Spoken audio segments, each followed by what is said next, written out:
We're taught to think silence means weakness. That if you don't defend yourself, you've lost. That if you don't shout back, you've been silenced. That the louder voice is always the stronger one. But silence isn't always surrender. Sometimes silence is the clearest strategy.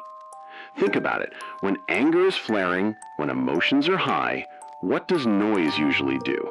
It feeds the fire. One voice rises, the other rises higher, and soon no one is listening. Words turn into weapons, and the truth disappears under the smoke. Silence, though.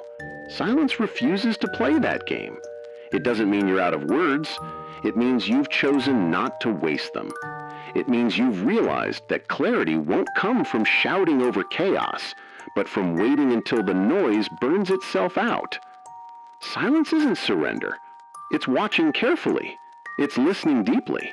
It's knowing that patience often reveals more than pressure ever could. Because when you step back, you start to see patterns others miss. You notice the inconsistencies. You hear what isn't said, not just what is. You learn more from silence than you ever could from constant debate. And silence holds power. Power to disarm, because nothing frustrates noise more than not having something to push against. Power to protect, because not every truth belongs in every moment. Power to position you, because sometimes the strongest move is the one no one sees coming. This doesn't mean silence is always easy.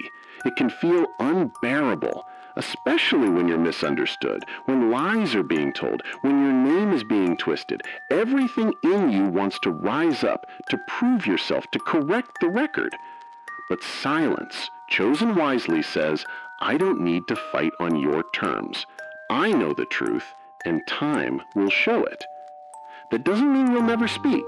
Strategy isn't about silence forever. It's about silence until the right moment. It's about speaking when your words can cut through the noise instead of being swallowed by it. It's about choosing the timing that serves truth, not ego. And in that way, silence isn't passivity, it's restraint. It's strength under control. It's the refusal to let someone else's chaos dictate your response. So the next time you feel the urge to prove, to argue, to defend yourself at any cost, pause. Ask yourself, is this the time to speak, or is this the time to stay silent? Will words free me here, or will silence protect me? Because silence doesn't mean you've given up. It doesn't mean you've lost. It doesn't mean you're weak. Silence means you're playing a longer game, a wiser game, one that doesn't depend on being the loudest, but on being the clearest when it finally matters. Silence isn't surrender, it's strategy.